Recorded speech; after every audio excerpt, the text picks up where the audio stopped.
नहमदुहु व नुसल्ली अला रसूलिहिल करीम अम्मा बाद फ़ौज़ बिल्लाहि समीइल अलीम मिनश शैतानिर रजीम बिस्मिल्लाहिर रहमानिर रहीम।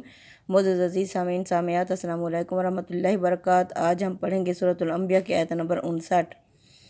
पीछे क्या था, हज़रत इब्राहीम अलैहिस्सलाम बुत खाने के अंदर घुस गए और सारे बुतों को तोड़ दिया सिवाय बड़े के। फिर उन्होंने कुल्हाड़ा बड़े के ऊपर लटका दिया ताकि लोग आएँ और जब वो मुझसे सवाल करें तो मैं उन्हें इस तरह का जवाब दूँ। कालू, तो उन्होंने कहा, मन फ़अल बिआलिहतिना, किसने किया है हमारे मबूदों के साथ इस तरह, इन्नहु लमिनज़ ज़ालिमीन, बेशक यकीनन वो जालिम है।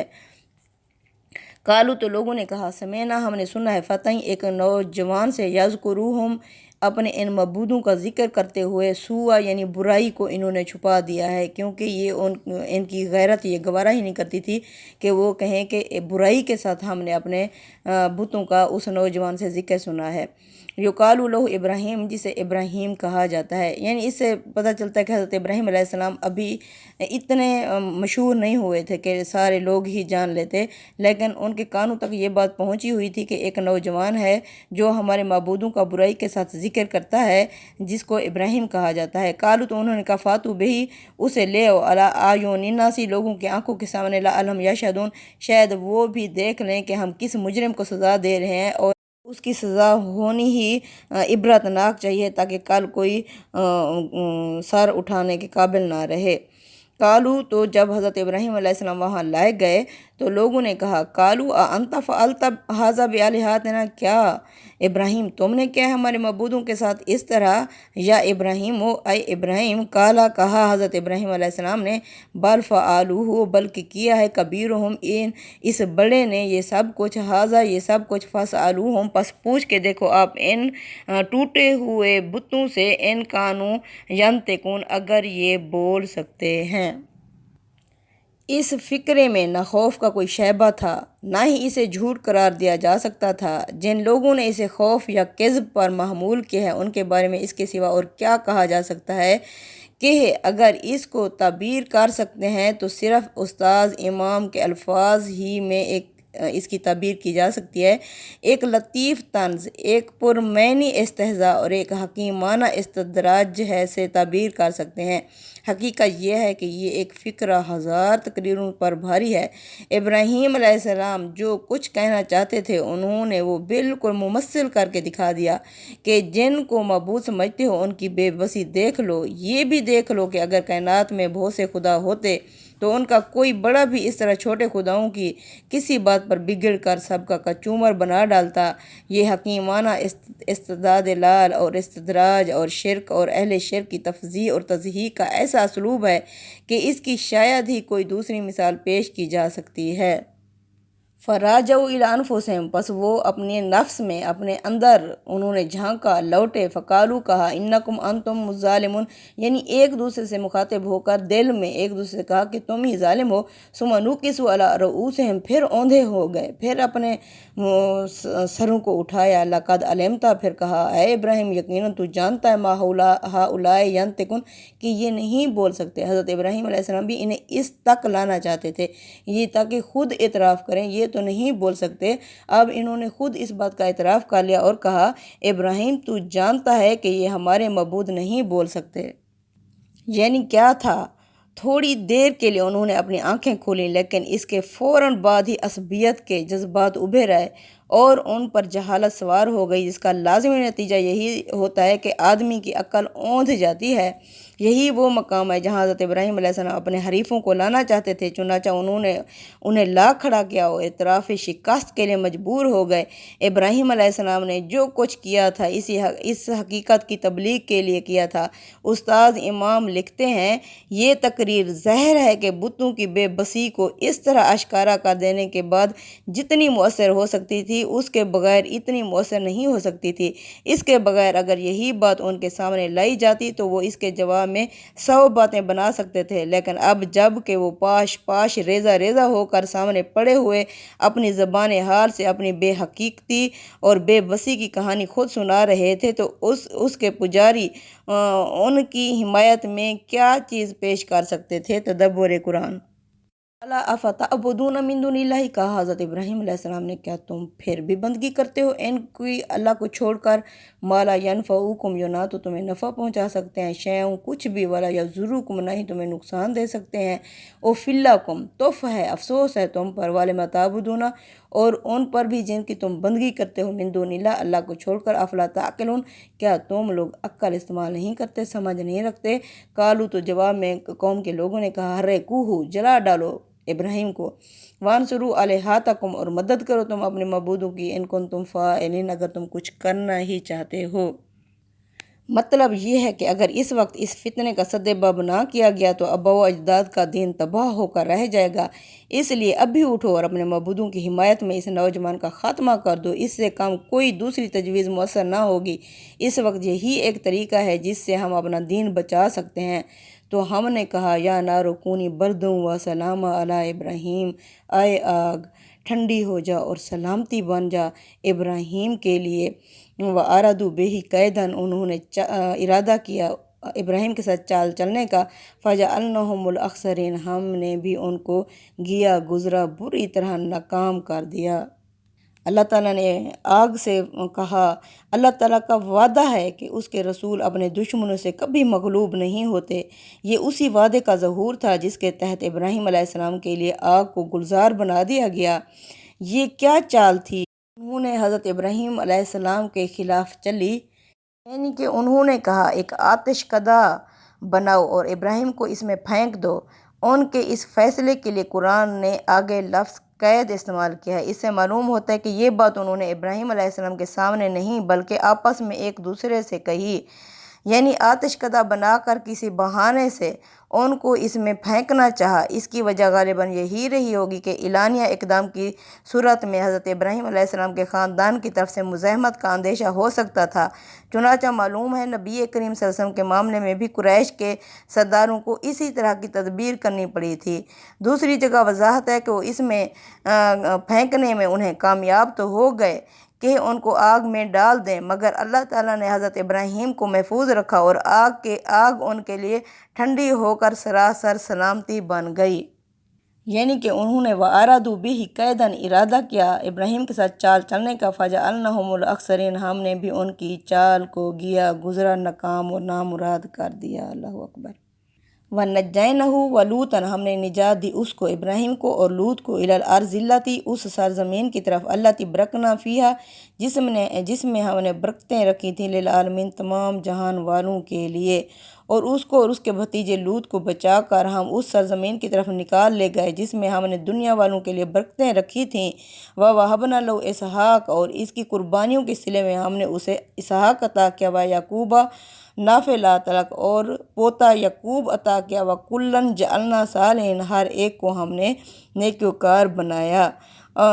हमने उसको इसहाक अता किया और मज़ीद यकूब भी हमने हर एक को सालेह बना दिया। व जअलनाहुम अइम्मतन यहदूना बिअमरिना, हमने उन्हें अमामत अता की जो वो हुक्म देते थे वो रहनुमाई करते थे हमारे हुक्म के मुताबिक। व ओहना इलैहिम, और हमने वही की उनकी तरफ, फ़िअलल खैराती, के नेकियां करो, व इकामस सलाती, और नमाज अदा करो, व ईता ज़काती, और ज़कात दो, व कानू लाना आबिदीन, ये हमारे इबादत गुजार बंदगी करने वाले लोग थे। किस सरज़मीन की तरफ हज़रत लूत और हज़रत इब्राहीम अलैहिस्सलाम हिजरत करके गए थे, ये अर्ज़ कनान की तरफ इशारा है जिसे अल्लाह ताला ने कम व बेश 2000 साल तक अपनी दावत के लिए ख़ास किए रखा। कनान क्या है? फ़लस्तीन का पुराना नाम है। इसकी बरकतों से मुराद वही दावत और हिदायत है जो इस सरज़मीन से दुनिया वालों के लिए आम की गई। कुरान में इशारा है कि इब्राहीम अलैहिस्सलाम को हज़रत इसहाक के उनके बड़े बेटे इस्माईल अलैहिस्सलाम की कुर्बानी के सिले में हज़रत इसहाक मिले थे, यानी बनी इसराइल की अमामत जो इनके अंबिया अलैहिस्सलाम की क़यादत में दुनिया वालों पर दीन हक़ की शहादत के लिए मुंतखब किए गए थे। वलूतन, और लूत को आतैनहु हुक्म, हमने इन्हें हिकमत अता की थी। व इल्मन, और इल्म अता किया था हज़रत लूत को। व नज्जैनहु मिनल क़रयतिल्लती, हमने उसे निजात दी उस बस्ती से, अल्लती कानत तअमुलुल ख़बाइसा, वो जो बुरे काम करते थे, इन्नहुम कानू कौमा सुइन फ़ासिकिन, वो एक बुरी और नाफरमान कौम थी। کہ صحیح قوت فیصلہ اور علم نبوت پہلی چیز عقل و فطرت کی پاکیزگی اور دوسری وحی الہی کی برکت سے حاصل ہوتی ہے۔ یہ لوگ کس برائی میں مبتلا تھے؟ یہ مرد پرستی اور اس کے نتیجے میں پیدا ہونے والے خبائث فواحش کی طرف اشارہ ہے جس میں قوم لوط مبتلا تھی۔ وَأَدْخَلْنَهُ فِي رَحْمَتِنَا، ہم نے اسے داخل کیا اپنی رحمت میں، إِنَّهُ مِنَ الصَّالِحِينَ، بے شک وہ ہمارے نیکوکار تھے۔ نوحًا، اور اس کے بعد یعنی کہ نوح، اذ نادا من قبل، جب اس نے پکارا اس سے پہلے، ان سے پہلے حضرت نوح علیہ السلام تھے، فاستجبنا لہو، پس ہم نے قبول کی اس کی، فنجیناہ، پس ہم نے نجات دی اس کو یعنی نوح علیہ السلام کو، واہلہ، اس کے گھر والوں کو، من الکرب العظیم، بہت بڑی تکلیف سے، ونصرناہ، ہم نے مدد کی اس کی یعنی نوح کی، من القوم الذین، ایسی قوم سے، کذبوا بآیاتنا، وہ جنہوں نے جھٹلا دیا تھا ہماری آیات کو، انہم کانوا قوم سوء، بے شک وہ ایک بہت بری قوم تھی، فاغرقناہم اجمعین، بس ہم نے ان سب کو غرق کر ڈالا۔ یہی معاملہ ہم نے نوح کے ساتھ کیا، یاد کرو ان سب لوگوں سے پہلے جب اس نے پکارا تو ہم نے اس کی دعا قبول کیا اور اسے اور اس کے لوگوں کو بڑی مصیبت سے نجات بخشی اور اس کی مدد کی اور ان لوگوں سے انتقام لیا جنہوں نے ہماری آیتوں کو جھٹلا دیا تھا، یقیناً وہ بڑے برے لوگ تھے، سو ہم نے ان سب کو غرق کر دیا۔ نوح علیہ السلام نے اللہ کو کس طرح پکارا تھا؟ یہ ایک بہت بڑی دعا ہے جو سورہ نوح میں حضرت نوح علیہ السلام نے اللہ سے مانگی تھی۔ قالا نوح ربی، کہا نوح علیہ السلام نے اے میرے رب، انہم عصونی، انہوں نے میری نافرمانی کی، واتبعوا، اور انہوں نے پیروی کی، من لم یزدہ مالہ وولدہ الا خسارہ، جس نے نہ زیادہ کیا ان کے نہ مال میں نہ ہی ان کے اولاد میں سوائے ان کی تباہی کے، ومکروا مکرا کبارا، انہوں نے چالیں چلیں بڑی بڑی چالیں، وقالو، انہوں نے کہا، لا تذرن آلہتکم، لوگو تم مت چھوڑنا اپنے معبودوں کو، ولا تذرن ودا ولا سواع ویغوث ویعوق، اور نہ چھوڑنا ودا کو، سوا کو، اور نہ یغوث اور نہ یعوق کو، یہ ان کے بتوں کے نام تھے، وقد اضلوا کثیرا، انہوں نے بہت سارے لوگ کو گمراہ کر ڈالا، ولا تزد الظالمین الا ضلالا، اے میرے رب تم مت زیادہ کرنا ان ظالموں کے سوائے ان کے گمراہی میں ہی اضافہ کرتے رہنا، مما خطیئاتہم اغرقوا، یہ سب اپنی خطاؤں کی وجہ سے غرق ہوئے، فادخلوا النار، پھر یہ داخل ہو گئے جہنم میں، فلم یجدوا لہم من دون اللہ انصارا، بس انہوں نے نہ پایا اللہ کے سوا اپنا کوئی بھی مددگار، وقال نوح ربی، اور کہا نوح نے اے میرے رب، لا تذر علی الارض، مت چھوڑنا اس زمین پر، من الکافرین دیارا، ان کافروں کا ایک بھی گھر، انکا ان تذرہم، اگر تو نے ان کو چھوڑ دیا، یضلوا عبادک، تو یہ گمراہ کر دیں گے تیرے بندوں کو، ولا یلدوا الا فاجرا کفارا، یہ نہیں جنم دیں گے سوائے بدبخت کو اور ناشکروں کو، رب اغفر لی، اے میرے رب بخش دے مجھے، والوالدیہ، اور میرے والدین کو، ولمن دخل بیتیا، اور جو بھی داخل ہو میرے گھر میں، مؤمن ایمان لا کر، والمؤمنین والمؤمنات، مومن مرد اور مومن عورت کی حیثیت سے، ولا تزد الظالمین الا تبارا، اور تو نہ زیادہ کرنا ان ظالموں کے سوائے تباہی میں۔ پھر اللہ تعالیٰ نے حضرت نوح علیہ السلام کو نجات دی، یعنی کم و بیش 9.5 برس کی دعوت اور اتمام حجت کے بعد بھی جب ماننے کے لیے تیار نہیں ہوئے تو بالآخر غلاظت کے اس ڈھیر سے اپنی زمین کو دھو کر پاک کر دیا اللہ نے۔ وَدَاوُدَ وَسُلَیمَانَ، اور داؤد اور سلیمان، اذ یحکمان فی الحرث، جب وہ فیصلہ کرنے لگے کھیتی کے بارے میں، اذ نفشت فیہ غنم القوم، جب گھس گئی تھیں بکریاں دوسری قوم کی، وَكُنَّا لِحُکمِہِمْ شاہدین، ہم ان کے فیصلے کے وقت وہاں موجود تھے، اور داؤد اور سلیمان کو ہم نے اپنی نعمت سے سرفراز فرمایا۔ یاد کرو جب وہ کسی کھیتی کے مقدمے کا فیصلہ کر رہے تھے، جب اس میں رات کے وقت کچھ لوگوں کی بکریاں جا پڑی تھیں، اور ان کا یہ فیصلہ ہم خود دیکھ رہے تھے کہ وہ کس طرح کرتے ہیں۔ داؤد اور سلیمان کا نسب بھی اسی طرح ہے جس طرح اوپر نوح علیہ السلام کا نسب بیان ہوا ہے۔ اس مقدمے کی اللہ تعالیٰ نے اس سے زیادہ کوئی تفصیل نہیں فرمائی کہ کسی کی بکریوں کا ریوڑ کسی کے کھیت میں جا پڑا تھا، اور وہ نقصان کی تلافی کے لیے اپنا مقدمہ لے کر داؤد علیہ السلام کی عدالت میں آیا تھا۔ اس کی وجہ یہ ہے کہ قرآن کا مقصد یہاں مقدمے کی رداد پیش کرنا نہیں ہے، بلکہ صرف یہ بتانا تھا کہ حضرت داؤد ایک حکمران اور پیغمبر ہونے کے باوجود اپنے فیصلوں میں کس قدر محتاط تھے، اور کس طرح ہر وقت تیار رہتے تھے کہ اپنے سے فروتر کوئی شخص بھی اگر غلطی پر متنبہ کرے تو اسے بغیر کسی تردد کے تسلیم کر لینا چاہیے۔ تھے، یعنی حضرت داؤد علیہ السلام نے اپنے بیٹے سلیمان علیہ السلام سے یہ نہیں کہا کہ میں بڑا ہوں اور میں صحیح فیصلہ کر سکتا ہوں، نہیں، بلکہ انہوں نے جب خبردار کیا کہ آپ یہ غلطی کر رہے ہیں تو انہوں نے فوراً ہی اس کی اپنی اصلاح کر لی۔ یہ اس لیے کہ پیغمبر کی حکومت در حقیقت اللہ تعالیٰ کی حکومت ہوتی ہے، اس کے تمام فیصلے براہ راست اللہ کی نگرانی میں ہوتے ہیں۔ اللہ فرماتے ہیں ہم خود وہاں موجود تھے، دیکھ رہے تھے، چنانچہ کسی جگہ اگر غلطی ہو جائے تو اللہ تعالیٰ فوراً اس کی اصلاح کر دیتا ہے۔